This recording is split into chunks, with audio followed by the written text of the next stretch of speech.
मंत्री महोदय को आज जो प्रश्न थिला आमर गृह जे ओडिशा रे आउ नूतन भाव विज्ञापित अंचल परिषद घोषणा करा जिवो कि पूर्व सरकार विधायक माने से विकृति रखिले जे गत सरकार रे 57 गोटी विज्ञापित अंचल परिषद घोषणा करने सरकार व्यवस्था करथिले। तार उत्तर रे माननीय मंत्री महोदय उत्तर रखिले जेहेतु जिलापालंकर कौनसी रिपोर्ट आसी नहीं से पर्यंत आमे ताकू घोषणा करिपारिबु नाही। किंतु प्रसंग उठी जे से क्राइटेरियाटा से जो क्राइटेरिया अच्छी बा से नियमटी अच्छी सेटा को ये सरकार कौन पालन करिवे कि जदि करिवे तो ताकू गाइडलाइन भितर आनिबा दरकार अच्छी। जदि जिलापालंकर बिना अनुमोदन रे हेई पारिबो नाही तेबे जिलापालंक माध्यम से जो 57 गोटी कार्यक्रम अटकी रही आसिले निश्चित विज्ञापित अंचल घोषणा हम।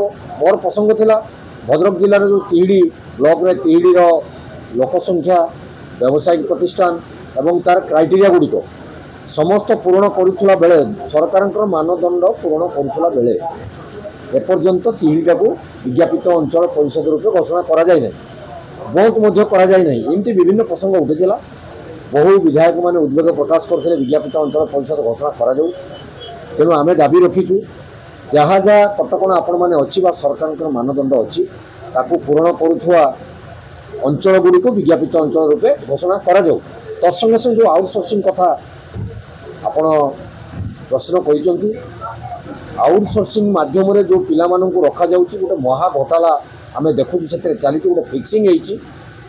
विगत मु गोटे मोर निर्वाचन मंडल कथा मो नॉलेज रे अच्छी मु जहाँ आपण माननको सूचय देबाकू चाहे विगत दिन में सरकार आईन अनुजाई ताकर नीति निर्धारण अनुजाई आउटसोर्सिंग माध्यम जो पिला रखा कथा ताकू टेंडर माध्यम आह्वान करा जाई विज्ञापन आमर म्युनिसिपालिटी रे सेटा सरकार नीति निर्धारण से करवा कथा।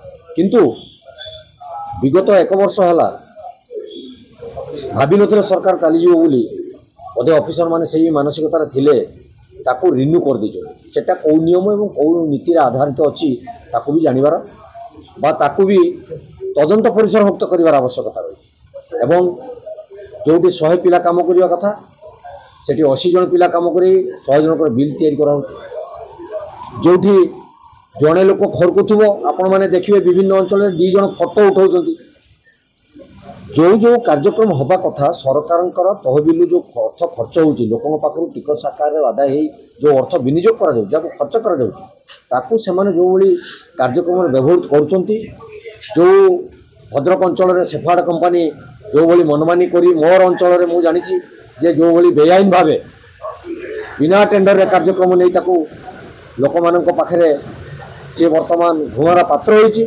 तदंत परिसर कर आवश्यकता रही।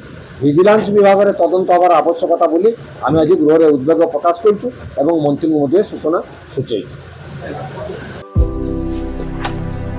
भारतर एकमात्र परीक्षित बायोसार पृथ्वी प्रो माटी को रखे सुस्थ दिए नुआ जीवन धान पनीपरिबा और डाली जातीय फसल पाई लाभदायक अमल बढ़ाए रोग कमाए आज ही जमी रे प्रयोग करंतु। राज्यर प्रत्येक जिला और ब्लॉक में आमे डिस्ट्रीब्यूटर और डीलर नेउछु। जोगाजोग पाई 9937054201 नंबर को डायल करंतु।